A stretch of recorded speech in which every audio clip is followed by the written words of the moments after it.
réalisable grâce au studio derrière des micros. Alors bonjour tout le monde, bienvenue au 5e podcast d'Au cœur de la jeune chambre. Je me présente, je m'appelle Raphaël Pepin du 106.9 Mauricie. Ça me fait très plaisir d'être avec vous encore aujourd'hui pour ce 5e podcast. Et aujourd'hui, le sujet du jour, c'est le notariat. Alors j'ai avec moi Cassie Bernier, notaire, Yannick Davillon et également Sarah Cyr qui sont en démarrage d'entreprise. Ils en ont 2-3. On va faire le point avec eux tantôt. Alors bonjour à vous. Allô, Raphaël. Allô? Comment ça va? Au cœur de la jeune chambre de la Mauricie. Comment ça va? Très bien, toi? Ben, ça va super bien. Merci d'avoir accepté l'invitation pour prendre part au podcast. Alors, je le disais, le sujet du jour, c'est le notariat. Donc, on va commencer peut-être avec Cassie, évidemment, qui n'est pas une jeune dans le domaine. Ça fait plusieurs années que tu fais du notariat. Explique-nous donc, qu'est-ce que c'est être notaire et qu'est-ce que tu fais exactement? Bien, merci, Raphaël, de rappeler à tous mon âge. Ça va faire presque 10 ans que je suis notaire, Raphaël. Puis, bon, ça fait 10 ans qu'on accompagne, évidemment, les gens à travers différents processus de vie, dont notamment les achats de propriété, mais aussi, bon, des testaments, des mandats de protection, etc. Mais plus particulièrement, moi, depuis les 10 dernières années, j'œuvre beaucoup en droit d'entreprise.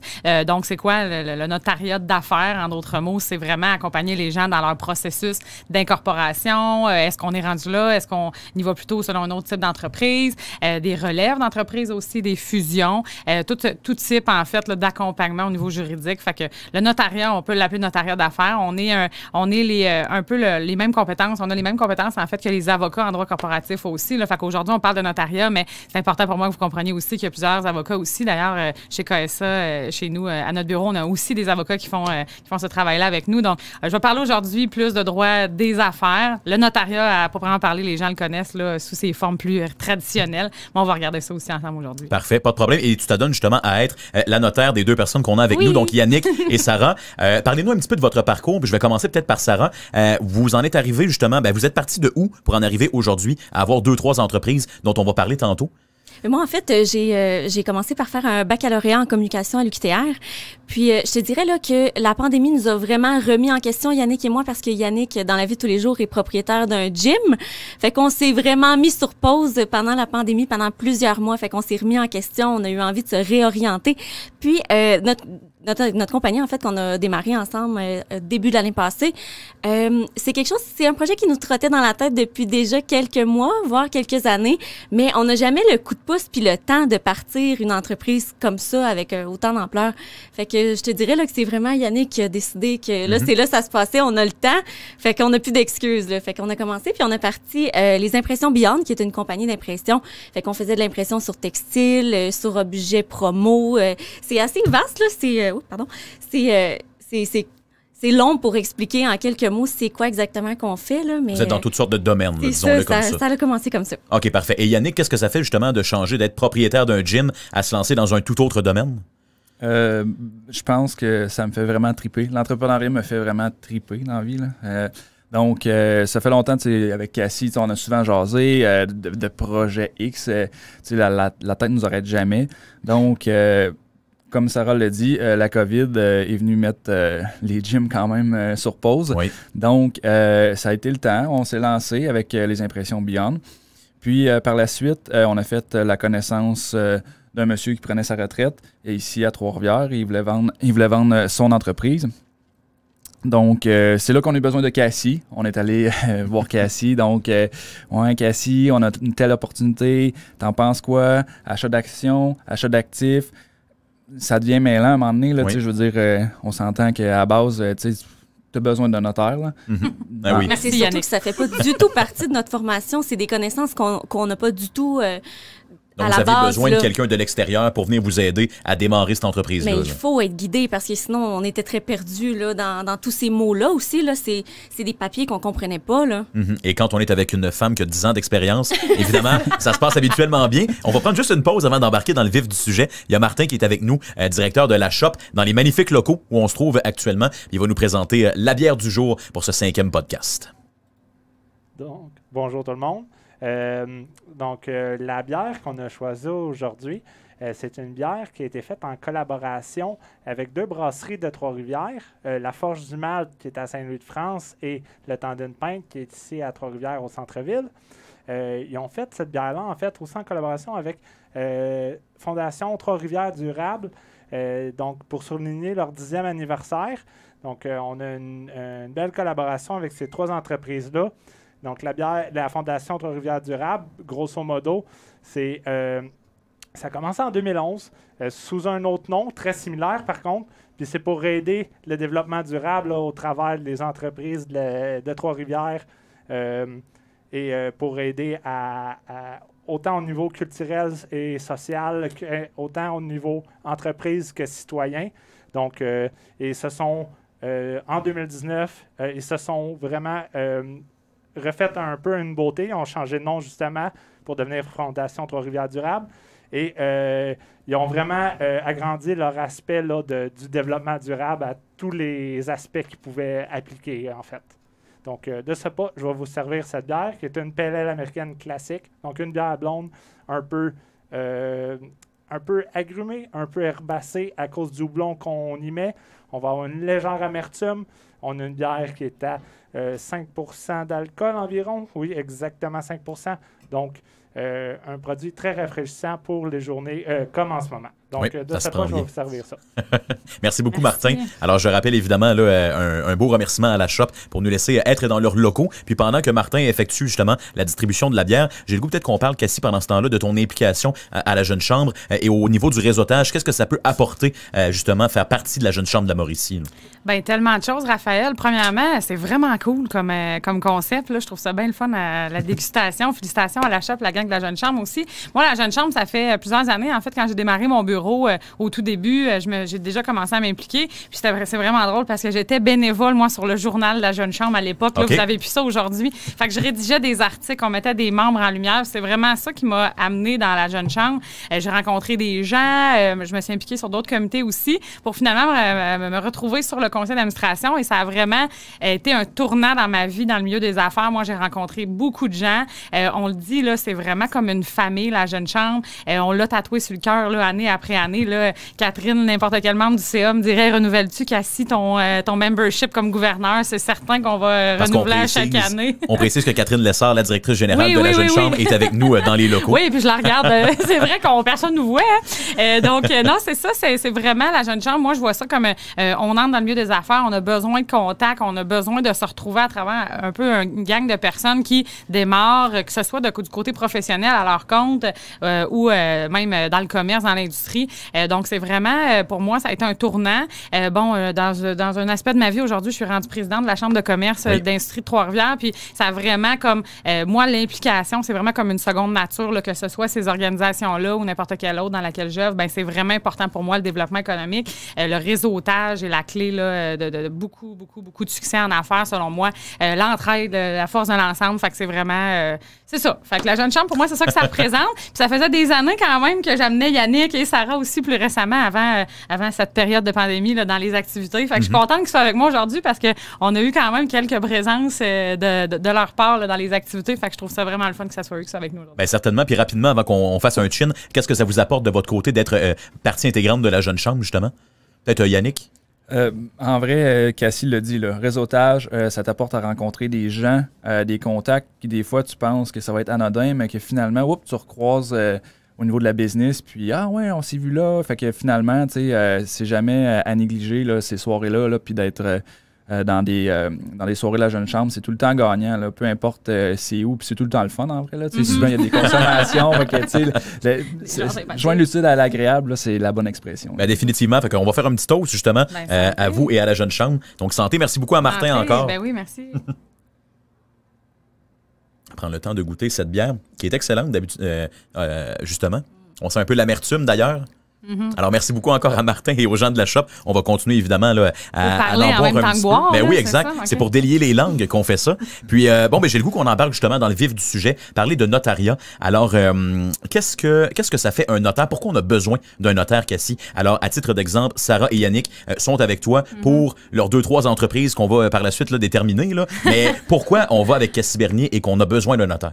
Ben, on fait la blague, là, 2-3 entreprises. Parce que quand on est entrepreneur dans l'âme, hein, on a toujours le goût de partir plein de projets. Puis c'est un peu là où les notaires, on a vraiment un rôle. Parce que Sarah l'a dit, c'est pas un vocabulaire, c'est pas des réflexes qu'on a nécessairement quand on travaille pas là-dedans. Fait que, tu sais, oui, on est notaire, oui, on prépare des papiers, oui, on rencontre les gens pour les signatures, mais on est aussi des conseillers, tu sais. Moi, je fais tout le temps le même exemple, là. C'est quelqu'un qui est en affaires va m'appeler tout le temps quand il y a des grosses décisions à prendre, que ça concerne ou non des papiers à signer quelconque. Parce que, en étant notaire, c'est sûr qu'on a l'ensemble, on a la vue d'ensemble des gens. On connaît c'est quoi leur propriété, c'est quoi leur famille, parce qu'on est dans le vif du sujet au niveau testamentaire, planification et autres. Fait que quand vient le temps d'avoir un nouveau projet, ben on a le portrait là, global de la vie de la personne. Fait que c'est vraiment, là, on est là à titre de conseiller. À la base, on est des conseillers juridiques. On entend notaire dans ton discours, là, mais on est des conseillers juridiques. Et moi, particulièrement, ben, l'entrepreneuriat, je triple là-dessus aussi. Là. Yannick l'a dit, je suis un peu pareil aussi. Fait que, que ce soit à accompagner des entrepreneurs, juste dans les start-up week-ends qu'on fait aussi là, à Shawinigan, Trois-Rivières à chaque année, ben, d'entendre les pitchs, de dire, ben écoute, moi, j'irais peut-être vers là ou vers là. Fait que ça va au-delà du droit, si je peux me permettre, parce qu'on est vraiment avec eux dans ce processus-là. On y croit. Moi, quand je fais une incorporation d'une business puis que je vois passer le camion après avec le logo, j'ai quasiment les yeux pleins d'eau, là. Tu sais, ça vient vraiment... puis on a l'impression d'encourager aussi toute l'économie puis le milieu des affaires ici. Fait on est vraiment là à titre de conseiller. Puis plus particulièrement, c'est sûr que, bon, dépendamment de où est-ce qu'on est rendu dans la vie de notre entreprise, il y a des décisions à prendre. Est-ce que je vais m'incorporer? Est-ce que je reste en société de personnes, en entreprise individuelle? On travaille beaucoup, puis faut vraiment pas passer sous silence qu'on travaille beaucoup avec les comptables aussi. Là, c'est pas mal une des premières choses que je dis aux gens. Là, quand vous venez nous voir, est-ce que vous avez un comptable, un fiscaliste, des gens à qui vous pouvez avoir confiance? On le dira jamais assez. L'entrepreneuriat, oui, c'est la passion de notre métier, de notre produit, de qu'est-ce qu'on vend, de ce qu'on veut représenter, mais c'est aussi d'être bien entouré. Puis je pense que d'être bien entouré, ça fait partie de ça aussi. Oui, définitivement. Puis je vais compléter avec Sarah.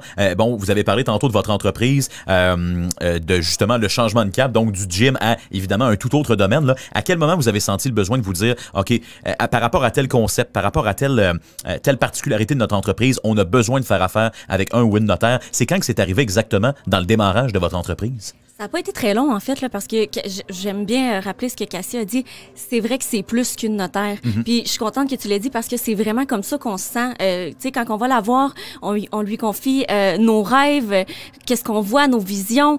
Puis elle nous dit comment on va se rendre là. OK, les étapes, c'est quoi concrètement? J'ai quoi à faire pour mettre en marche ce qu'on veut réaliser. Fait que c'est ça, en fait. Nous, quand on a parti Les Impressions Beyond, qui était une entreprise individuelle au début, on pensait pas que ça allait grandir aussi rapidement. C'est là que j'ai appelé Cassie puis j'ai dit, là, faut-tu que je m'incorpore? Qu'est-ce que je fais si je veux qu'Yannick soit avec moi là-dedans? Fait que c'est ça qu'on a fait. Cassie nous a accompagnés lors de l'incorporation des Impressions Beyond. Puis par la suite, ce qu'on a fait, c'est l'achat d'actifs d'une autre compagnie que Yannick a brièvement effleuré tantôt, qui est 3D Signalisation, qui est ici au centre-ville de Trois-Rivières. Puis là, c'est ça, tu sais, aussi, on se questionnait à savoir, est-ce qu'on fait l'achat d'actions? Est-ce qu'on achète la compagnie en entier? Qu'est-ce que ça veut dire, achat d'actions? Parce que pour moi, ça voulait pas dire grand-chose, là. C'est quoi ça implique? Je le savais pas trop. Fait que, est-ce que c'est mieux un achat d'actifs seulement? Fait que c'est là que Cassie, encore une fois, elle a pu nous épauler et nous guider, là. On peut peut-être détailler, d'ailleurs, Cassie, c'est quoi les différents concepts? Donc, on a l'incorporation, les sociétés individuelles, on parlait des actions, des actifs. Juste, évidemment, rapidement, parce qu'on n'a pas non plus 3 heures, mais on pourrait en parler 3 heures. C'est quoi les concepts derrière tout ça? C'est un cours de 45 heures à l'université. Ben, à la base, moi, l'incorporation, bon, évidemment, là, il y a beaucoup de gens qui nous posent la question. Je vois souvent, comme je le disais, référer au comptable parce que très souvent, c'est parce que, comme Sarah l'a dit, ben, c'est parce qu'on est rendu là dans la vie de notre entreprise au niveau financier, parce qu'il y a des avantages, évidemment, fiscaux d'être incorporé ou non. J'entrerai pas particulièrement dans les formes juridiques aujourd'hui parce que je pense que ça pourrait être trop long et peut-être lourd, mais on vous invite à communiquer avec votre conseiller juridique. Oui, c'est ça. Mais concrètement, c'est sûr que, bon, il y a cet aspect-là de quand est-ce qu'on est rendu là, notamment au niveau fiscal, mais aussi au niveau responsabilité. Bon, c'est sûr qu'il y a des exceptions. Là, je parle aujourd'hui en termes très généraux, mais c'est sûr que la responsabilité, exemple, ben, l'entreprise, l'incorporation, la société par action est vraiment une personne à proprement dit. Là. Donc, c'est sûr que c'est une personne entière. Donc, elle a ses propres responsabilités, son propre background juridique, etc. Fait que, des fois, il y a des questions aussi de responsabilité, non seulement financière, financière. Fait on va référer, oui, au fiscaliste, au comptable, mais aussi on va demander aux gens c'est quoi que vous faites comme type d'entreprise. Et des fois, ça peut être pertinent ou non là, d'y aller vers cette forme juridique-là. On entrait aussi là, avec Sarah et Yannick au niveau des achats, donc d'actions, d'actifs. Il y a une très, très, très, très grosse différence à ce niveau-là. C'est la première affaire que j'ai dit à Sarah et Yannick parce que, bon, quand on arrive puis on a un projet puis il y a quelqu'un qui veut partir, on veut prendre la relève d'une entreprise, il y a des avantages pour le vendeur, mais il y a aussi des avantages pour l'acheteur. Donc, c'est sûr que nous, on va être là pour accompagner les gens. Notamment, quand on achète les actions, on achète l'historique de la compagnie. Fait que c'est important de le savoir. Puis c'est la première chose que je leur ai dit. Là, vous le savez pas, tu sais, qu'est-ce qu'il a fait, lui, le vendeur, dans sa business. Puis bien qu'on les aime beaucoup puis qu'on leur fasse confiance, il faut quand même être attentif à ces points-là. Nous, les notaires, les avocats, on peut faire des due diligence qu'on va appeler des vérifications diligentes, mais c'est quelque chose qui va souvent prendre plusieurs mois puis il va y avoir quand même beaucoup de coûts associés à ça. Évidemment, j'encourage tout le monde à faire ces due diligence parce que c'est vraiment important, mais des fois, le contexte fait qu'il faut que ça soit plus rapide que ça. Donc, nécessairement, on va des fois passer outre cette étape-là, puis peut-être que des années plus tard, on va avoir une surprise au niveau fiscal, au niveau des impôts, au niveau des DAS, quelque chose qui n'a pas été payé, une poursuite qui est entamée, qu'on n'avait pas su, etc. Fait que ça, c'est toutes des choses qu'on va accompagner les gens. Et en achetant les actifs, nous, c'est sûr qu'à titre de notaire, puis encore une fois, je parle en termes très généraux, là, j'entrerai pas trop dans les exceptions, les détails, mais en achetant les actifs, on vérifie évidemment que les actifs sont libres de toute charge, donc il n'y a pas de garantie hypothécaire sur ces actifs-là. Mais après ça, c'est le matériel qu'on achète, c'est la clientèle, c'est l'achalandage, c'est le numéro de téléphone, le logo, donc les gens s'identifient à ça. Fait qu'on va vraiment acheter qu'est-ce qui appartient à l'entreprise et non l'entreprise à proprement parler. Donc les actions, le capital action. Fait qu'il y a quand même des grosses différences. Puis c'est pas quelque chose qu'à la base, monsieur, madame, tout le monde, et qu'on travaille pas là-dedans, on sait. Donc c'est à ça qu'on sert. Comme Sarah disait, on est là, on est conseillé, on regarde le portrait d'ensemble, puis c'est où les prochaines étapes et où est-ce qu'il faudrait qu'on intervienne là-dedans. Et c'est très bien vulgarisé. En tout cas, j'en apprends beaucoup aujourd'hui. C'est pour ça que c'est notre notaire. Exactement. Mais j'ai le goût aussi qu'on parle avec Yannick de se lancer en entreprise en temps de pandémie parce que ça n'a pas, j'imagine, été un choix facile non plus. Ça n'a pas été un processus facile. Ou en tout cas, je me suis pas lancé, mais je l'imagine. Ça ressemble à quoi, justement, se lancer en pleine pandémie où il y a des mesures à respecter, il y a des entreprises qui ferment. Ça doit évidemment là, demander un peu de guts, là. Je dirais oui et non. On se considère vraiment chanceux, moi et Sarah, d'avoir rencontré Pierre, le propriétaire de 3D Signalisation. Ça a été vraiment le tournant de toutes nos entreprises, là, en vrai. Là. Donc, on l'a rencontré. Il nous a demandé si on pouvait l'avoir comme mentor. Là, il voulait nous mentorer. Puis, pour vrai, ça a juste bien été. Avec les décisions que Cassie nous a fait prendre, ça a tellement bien coulé que... Est-ce que ça a été difficile? Il y a eu beaucoup de demandes. Là, si je mais il faut préciser que c'est un domaine qui n'a pas été énormément affecté par la COVID. Effectivement. On n'a pas eu de baisse de clientèle. Pas pour le gym, là, on s'entend, là, ça a été complètement mort. Mais je veux dire, le domaine impression, signalisation, je crois pas que ça l'a diminué pendant la COVID. En tout cas, si oui, il va falloir s'attacher les bretelles pour l'année prochaine. OK, bien c'est ça. Puis je m'excuse de t'avoir coupé la parole, Sarah, mais c'est peut-être en augmentation au contraire. Tu sais, la signalisation, les impressions, on avait besoin de panneaux pour écrire le 2 mètres, se désinfecter les mains et tout. Donc, c'est une entreprise que vous avez fait une bonne sélection, je trouve, dans le contexte. Mais c'est encore drôle parce que ça, on n'en a pas fait. Fait que sous toute réserve, je me dis qu'il y a de la place, il y a de la demande. Là. Certainement. Et puis, Cassie, je reviens à toi. Comment ça fonctionne quand l'entreprise est en démarrage et une fois qu'on a atteint une espèce de stabilité? Pas qu'on stagne, mais que l'entreprise a été démarrée. Est-ce que dans la croissance de l'entreprise, le notaire ou le conseiller, comme tu l'appelles, est toujours nécessaire? Très bonne question, Raphaël. Oui, vraiment. Tu sais, ça évolue une entreprise. Des fois, on va acheter une bâtisse, on va aller chercher un financement, on va aller chercher des partenaires, des associés. Des fois, c'est pas des associés qui vont être actionnaires avec nous, c'est des partenaires de projet. On est là, les conseillers juridiques, les notaires, les avocats, vraiment comme accompagnants là-dedans, des accompagnateurs là-dedans. Des fois, il y en a qui vont m'appeler en me dire, j'aurai un contrat de travail à faire pour un de mes employés, c'est un peu spécial, je vais donner un certain pourcentage de plus. Fait qu'on part vraiment de la page blanche. Fait qu'on est vraiment là pour accompagner à chaque étape. Je vais vous donner un autre exemple, un restaurant qui va s'incorporer, ils vont être rendus, à vraiment ouvrir. On n'a pas passé au permis d'alcool. Nous, on va même accompagner les gens dans tout ce qui est administratif du côté des gouvernements. Fait que c'est vraiment intéressant. Puis, pour revenir un peu à Sarah et Yannick, faut dire, là, ils n'ont pas abandonné le gym, hein, vous l'avez encore. Fait que là, c'est aussi de voir à travers ça, où est-ce qu'on met notre temps, comment qu'on répartit ça. ça, tu sais, différentes entreprises, est-ce qu'on met ça sous le même toit? Est-ce que c'est la même compagnie? Est-ce qu'on a différentes opérations? Fait que c'est vraiment, un peu comme je disais tantôt, là, un portrait d'ensemble, puis on accompagne les gens à travers ça. Là. Et j'ai le goût qu'on est un peu dans le domaine personnel et vous me direz si je vais trop loin. Vous êtes en couple? Oui, absolument. OK. Comment ça fait de travailler en tant qu'entrepreneur en couple? Est-ce qu'il y a des défis à surmonter? Y a-t-il un peu de brasse camarade des fois? Est-ce que ça se passe bien? Parce que c'est une question des fois que les gens pourraient se poser. Quand tu pars en une entreprise en couple, il peut y avoir certains défis à surmonter. Là. Mais c'est drôle, on a une opinion complètement différente à ce sujet-là. OK. Intéressant. Moi, je trouve ça super stimulant parce que Yannick est mon conjoint, puis c'est pas pour rien, je dis que c'est mon partenaire de vie, mais aussi mon partenaire au travail, parce que c'est quelqu'un qui me stimule, c'est quelqu'un qui va me pousser à me dépasser, puis c'est quelqu'un qui va... je vais me chercher plus, là, il va me faire travailler beaucoup plus là, mentalement et tout, fait que non, c'est juste positif pour moi de l'avoir comme partenaire parce que aussi on se connaît. Fait qu'on sait quoi se dire, quand se le dire, quand pas se le dire. OK. Yannick, de ton côté, est-ce que c'est moins positif ou... Non, je sais pas pourquoi Sarah a dit ça, parce que non, c'est positif. Je pense qu'on a chacun nos forces dans chacune de nos business. Je veux dire, moi, je vais être plus le gars de terrain. On s'entend dans tout ce qui est fabrication de panneaux, installation de murales ou quoi que ce soit. Ça va être plus le moi. gars manuel. Oui, exact, le gars manuel. Me verrais-tu? Puis après ça, je veux dire, en même temps, on a chacun notre point de vue. C'est sûr qu'il va y avoir des frictions, mais dans une entreprise, il va en avoir qu'on soit en couple ou non. Oui, effectivement. Donc, c'est sûr que... Non, moi, je vois, c'est positif, là, puis on est capable quand même de bien tirer notre épingle du jeu là-dedans, là, des fois, assez comment pousser, justement. Là. Puis, pour en revenir à ce que Cassie disait, là, c'est une notaire en même temps, ou une conseillère, en plus une conseillère, là, c'est ça, elle m'a accompagné dans mon gym, mais quand en situation de pandémie, veut pas, là, à un moment donné, OK, mais faites ça, puis on en parlait, même au point de vue personnel, là, Cassie, c'est une amie, là, puis, je pense que c'est ça la différence. Si votre notaire, en plus, rentre sur votre côté personnel, c'est extraordinaire. C'est intéressant ce que tu abordes, ce qui veut dire qu'on n'est pas que sur le plan professionnel, il faut qu'on connaisse personnellement un peu les gens avec qui on travaille. Est-ce qu'avec tous les clients que tu as, tu les connais tous un petit peu personnellement? Ben là, écoute, j'aimerais ça te dire oui, Raphaël. Mais pas aller dans les détails, mais ce que je veux dire, c'est...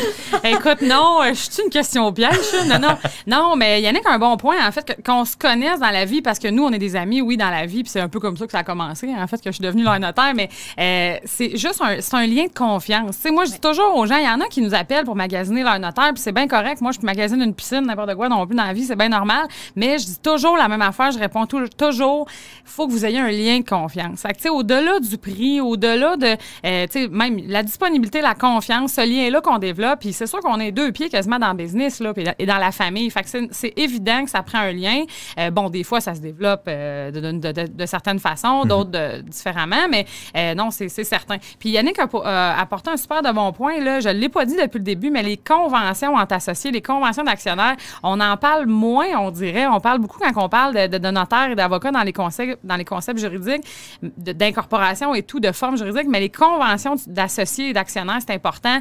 Quand on est en couple, quand on est dans la famille, comment ça se passe s'il y en a un qui veut s'en aller? C'est quoi la valeur des actions? Il arrive quoi s'il y en a un qui décède? Fait que on n'en a pas parlé tantôt, j'y ai même pas pensé. Ça doit être passé vendredi. Mais non, c'est vraiment important. Fait que d'ailleurs, on serait rendu là, Enzo. Testament aussi. Effectivement. Là. Mais ce sont de très bons points. Puis j'ai le goût, évidemment, là, parce que, comme je le disais, malheureusement, on peut pas en parler durant 1 heure, mais c'est extrêmement intéressant. J'ai le goût qu'on parle de l'autre côté de la fermeture d'une entreprise. Parce qu'on a parlé du démarrage. Lorsqu'on doit mettre une entreprise, évidemment, comment je pourrais dire, fermer les portes d'une entreprise, est-ce que le ou la notaire ou le ou la conseillère, est-ce qu'elle doit ou il doit être présent?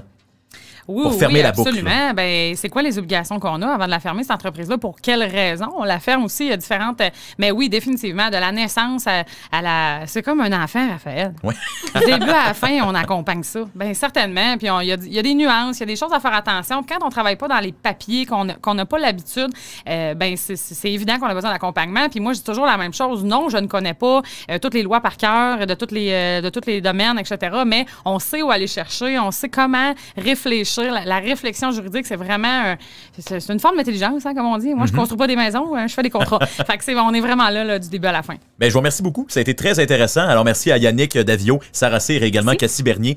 Donc, je le rappelle, notaire ou conseillère, peu importe le terme, là, choisissez celui que vous voulez. Et évidemment, Yannick et Sarah qui sont en démarrage d'entreprise. Je remercie également Martin et Charles de la Shop. Alors, Martin qui est directeur et également Charles qui en est le propriétaire. On est dans de fabuleux locaux. Alors, vous les avez vus avec le beau mur en briques en arrière. Je trouve ça vraiment vraiment beau. Alors, félicitations aux gens de la shop.